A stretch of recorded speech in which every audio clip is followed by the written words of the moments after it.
5টি গুড পয়েন্টকে আমি নিয়ে আসার চেষ্টা করেছি। পাশাপাশি আমি একজন সচেতন মানুষ হিসাবে ভালোকে ভালো বলার যেমন আমি চেষ্টা করি, তেমন মন্দটাকেও মন্দ বলার চেষ্টা করি। তাতে যদি কেউ অসন্তুষ্ট হন সেটা হলো আমার দুর্ভাগ্য, এটা আমার কিছু করার নাই, হয়তো আমি সেভাবে হয়তো চিন্তা করতে পারি না। আমি উনার এই বক্তব্যটাকে আমি 5টি বিষয় আমি খুব শঙ্কা সৃষ্টি হয়েছে আমার মধ্যে। তার একটি হলো উনি যে রাজনৈতিক ভাষা ব্যবহার করেছেন, এই ভাষার তীব্রতাটা খুবই কঠিন ছিল। উনি যেভাবে কথাগুলো বলেছেন তাতে দেশটাকে আগামীতে একটা মানে বিদ্বেষপূর্ণ দিকে নিয়ে যাবে। ওনার ভাষা যেমন ছিল ঘোষণাপত্রে শেখ হাসিনা এবং আওয়ামী লীগ সরকারের বিরুদ্ধে অত্যন্ত কড়া, মাঝে মাঝে বিদ্বেষপূর্ণ ভাষ্য ব্যবহৃত হয়েছে, যা ওনার এই বক্তব্যকে, ওনার এই প্রস্তাবনাকে তার গ্রহণযোগ্যতা ভারসাম্য নিয়ে প্রশ্ন তুলবে। অপরাধী যে করবে তার বিচার করবে আদালত, সেখানে তো রাষ্ট্রের কিছু বলার নাই। রাষ্ট্র এনশিওর করবে যেন অপরাধীর বিচার হয়, কিন্তু রাষ্ট্র তো কাউকে অপরাধী চিহ্নিত করতে পারে না। এটা রাষ্ট্রের নৈতিকতা বিরোধী। কোন রাষ্ট্র হবে নিরপেক্ষ, রাষ্ট্র হবে সবার জন্য। রাষ্ট্র যাকে ফাঁসি দিবে সেও যদি মৃত্যুর আগে 1 গ্লাস দুধ খেতে চায়, রাষ্ট্র তাকে 1 গ্লাস দুধ খাবে। কাজে রাষ্ট্র কোন ব্যক্তিকে বা কোন প্রতিষ্ঠানকে বা রাজনৈতিক দলকে টার্গেট করতে পারে না। তিনি বলতে পারেন, পরিষ্কার ভাষায় বলতে পারেন যে বাংলাদেশের মাটিতে অতীতে যারা অপরাধ করেছে বা বর্তমানে যারা অপরাধ করবে, জনগণের প্রতি যারা বিদ্বেষ করবে, অন্যায় করবে, অবিচার করবে, মানুষের প্রতি ত্রাস সৃষ্টি করবে, তিনি তাদের বিচারের ব্যবস্থা করবেন, তাদেরকে আইনের আওতায় আনবেন, এটা বলতে পারেন। কিন্তু উনার বক্তব্যটা কখনোই কোনো ব্যক্তি বা দলের বিরুদ্ধে হওয়া উচিত হয় নাই, এটা আমার মনে হয়েছে। এটা আপনারা বিচার করে দেখবেন। তারপর উনি বলেছেন দ্রুত মানে প্রতিশোধ নেবেন, প্রতিশোধের একটা মনোভাব ওনার বক্তব্যের মধ্যে ফুটে উঠেছে। উনি বলেছেন দ্রুত বিচার, অপরাধের শাস্তি ইত্যাদি বক্তব্য আমার মনে হয় রাজনৈতিক প্রতিশোধের ইঙ্গিত দিতে পারে। অনেকে বলতে পারে যে উনি দ্রুত বিচারের নামে, অপরাধের শাস্তির নামে কিছু করতে পারেন, প্রতিপক্ষকে নিধন করতে পারেন। কাজে এই জন্য আগামীতে হয়তো এতে সংঘাতের সৃষ্টি হতে পারে। যারা ওনার দ্রুত বিচার বা অপরাধের শাস্তির মোকাবেলা হবে, যারা ক্ষতিগ্রস্ত হতে পারে, তারা হয়তো নিজেদেরকে রক্ষা করার স্বার্থে, বেঁচে থাকার স্বার্থে তারা হয়তো বিকল্প পথ বেছে নিতে পারে। সেটা তো অন্যায় হবে না, কোনো অপরাধ হবে না। যাকে শাস্তি দিবেন তারও তো আত্মপক্ষ সমর্থন করার সুযোগ দিতে হবে, তারও বক্তব্য শুনতে হবে। সরকার যখন বলবে দ্রুত বিচার হবে, তখন বিচারকের ঘাড়ে কয়টা মাথা? সরকারের নির্দেশের বাইরে সে যাবে, সে বড় অপরাধের শাস্তি হবে। অপরাধ যদি রাষ্ট্রই বলে দেয় এটা অপরাধই করেছে, সে মাসুদ অপরাধ করেছে, কাজে বিচারক তো শাস্তি দিতে বাধ্য। কারণ আমাদের দেশের বলে সারা বিশ্বে কোথাও সরকার যদি কাউকে চিহ্নিত করে অপরাধ হিসাবে, তখন সেখানে ন্যায্য ন্যায় বিচার পাওয়া যায় না, সুষ্ঠু বিচার হয় না। কাজে উনার এই বক্তব্যের মধ্যে আমার মনে হয়েছে যে আগামীতে হয়তো উনার এই বক্তব্যের কারণে এই দ্রুত বিচার করতে গিয়ে বা অপরাধের শাস্তি দিতে গিয়ে হয়তো দেশটাকে আবার সংঘাতের দিকে ঠেলে দিতে পারে। এটা আমার সংখ্যা, তাই আমি ওনাকে আমি জানিয়েছি। তৃতীয়ত হচ্ছে বাস্তবায়নে রূপক রাখা অনুপস্থিত।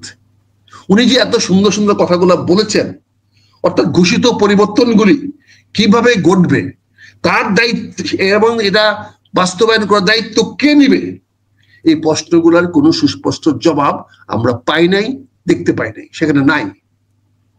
তিনি নিজেও বলেন না উনি বাস্তবায়িত করবেন, নিজেও সে দায়িত্ব নেন নাই। আবার কে দায়িত্ব নিবে এই ব্যাপারে উনি পরিষ্কার স্পষ্ট কোনো ইঙ্গিত বা দিক নির্দেশনা দেন নাই, এটা আমার কাছে মনে হয়েছে। কাজেই এই বাস্তবায়নের অনুপস্থিতিটা ঠিক হয় নাই। এই ব্যাপারে আরো সুস্পষ্ট করলে মনে হয় জিনিসটা আরো ভালো হতো, দলিলটা আরো বেশি মানুষের কাছে গ্রহণযোগ্য হইতো, এটা আরো বেশি সংবেদনশীল হইতো এবং মানুষের কাছে একটা স্পষ্ট দলিল হিসেবে মানুষ এটাকে গ্রহণ করতে পারবো। কাজে আমি এটাকে, আমার চোখে মনে হয়েছে যে বাস্তবায়নের রূপরেখাটা থাকা উচিত ছিল, সেটা আমি পাইনি। হয়তো এটা আমার ব্যর্থতা হইতে পারে, হয়তো আমি বুঝতেও না পারি, কিন্তু আমার কাছে মনে হয়েছে এটা নাই। চতুর্থত আমি যেটা দেখেছি সেটা হচ্ছে আন্তর্জাতিক সম্পর্কের সম্ভাব্য জটিলতা সৃষ্টি হতে পারে। উনি কয়েকটা শব্দ ব্যবহার করেছেন, বিদেশি শক্তির বিরুদ্ধে অভিযোগ তুলেছেন। উনি বলেছেন বিদেশ থেকে বা বিদেশিরা বাংলাদেশে আধিপত্য বা প্রভাব বা প্রভুত্ব করার জন্য চেষ্টা করতেছে বা বিশৃঙ্খলা সৃষ্টি করার চেষ্টা করতেছে। উনি কোনো রাষ্ট্র বা দেশের নাম নেন নাই বা সুনির্দিষ্ট করে কাউকে বলেন নাই। ওনার এই ঢালাও অভিযোগ সারা বিশ্বে ওনার প্রতি অন্যান্য দেশে একটা নেতিবাচক বা বাংলাদেশের জনগণের প্রতি একটা নেতিবাচক মনোভাব তৈরি হতে পারে। কারণ উনি তো রাগ ডাক করে বলেন নাই, কাউকে বাদ দিয়ে বলেন নাই। উনি পরিষ্কার বলেছেন যে আন্তর্জাতিক সম্পর্কে বলেছে বিদেশি শক্তির বিরুদ্ধে। বিদেশি শক্তি কে না, বড় বড় শক্তি সবাই তো চায়, বাংলাদেশ না কেন, সব দেশে তারা প্রভাব বিস্তার করতে চায়। বাণিজ্যিক প্রভাব হোক, রাজনৈতিক প্রভাব হোক, সামরিক প্রভাব হোক, বিভিন্ন ভাবে প্রভাব বিস্তার করতে চায়। আর আধিপত্য তো কে না চায়, সবাই তো প্রভুত্ব, বড় বড় শক্তি তো বড় শক্তি এই জন্য নিজের বড় শক্তি দাবি করে, তারা ছোট শক্তির প্রভুত্ব করতে পারে। তো ওনার এই বক্তব্যটা আমার মনে হয় মিসআন্ডারস্টুড বা মিস ইনফর্ম হতে পারে বা মিস ইন্টারপ্রেট হতে পারে। এটার মধ্যে ভুল বুঝার অবকাশ তৈরি হতে পারে এবং ওনার সম্বন্ধে বা বাংলাদেশ সম্বন্ধে একটা ভুল ধারণা বিশ্বের কাছে তুলে ধরতে পারে। এটা আমার কাছে মনে হয়েছে। আমি জানি না এটা আপনারা একমত হবেন কিনা, কিন্তু এটা আমার বক্তব্য, আমি যেটা বলার চেষ্টা করেছি সেটা মনে হয়েছে। পঞ্চম যেটা আমাকে মনে হয়েছে সেটা হচ্ছে আইনগত বৈধতা গ্রহণযোগ্যতা। ওনার যে বক্তব্যটা দিয়েছে 28টি পয়েন্ট দিয়েছে, সেই 28টি পয়েন্টের আইনগত বৈধতা গ্রহণযোগ্যতা কতটুকু হবে। গণঅভ্যুত্থানের সরকার পর গঠিত সরকার এই ঘোষণাপত্রের আন্তর্জাতিক আইনি বৈধতা এখনো প্রশ্ন সাপেক্ষ। উনি কিন্তু ওনার পুরো বক্তব্যে উনি বলেছেন গণ অভ্যুত্থান, উনি কিন্তু বিপ্লব বলেন নাই। বিপ্লব যদি বলতেন তাহলে আজকে আইনগত জটিলতা বা আইনগত বৈধতার প্রশ্ন উঠতো না। কারণ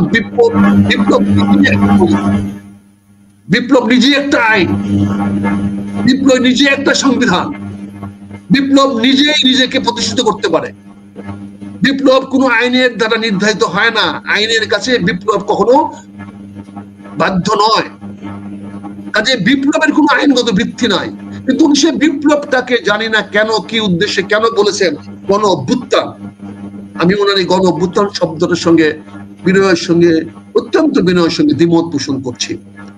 উনি 24 জুলাইয়ের আগস্টের আন্দোলনটাকে উনি আমার মতে মনে হয় উনি একটু নিম্ন মূল্যায়ন করেছেন বা অবমূল্যায়ন করার চেষ্টা করেছেন। কেন করেছেন আমি জানি না, তো আমার কাছে মনে হয়েছে, আমি তো মনে করি বাংলাদেশের সকল মানুষ মনে করে এটা ছিল একটি বিপ্লব। 5ই আগস্টে একটা বিপ্লব সংঘটিত হয়েছিল, জুলাই বিপ্লব ছিল, জুলাই ঘোষণাপত্র হলো জুলাই বিপ্লবের একটা প্রারম্ভিক ছিল, এটা প্রারম্ভিক হয় নাই। এখন হলো পরবর্তীতে আমরা বিপ্লবটা কেন করেছিলাম সেই বিপ্লবটার ঘোষণাপত্র আমরা পরবর্তীতে দিচ্ছি।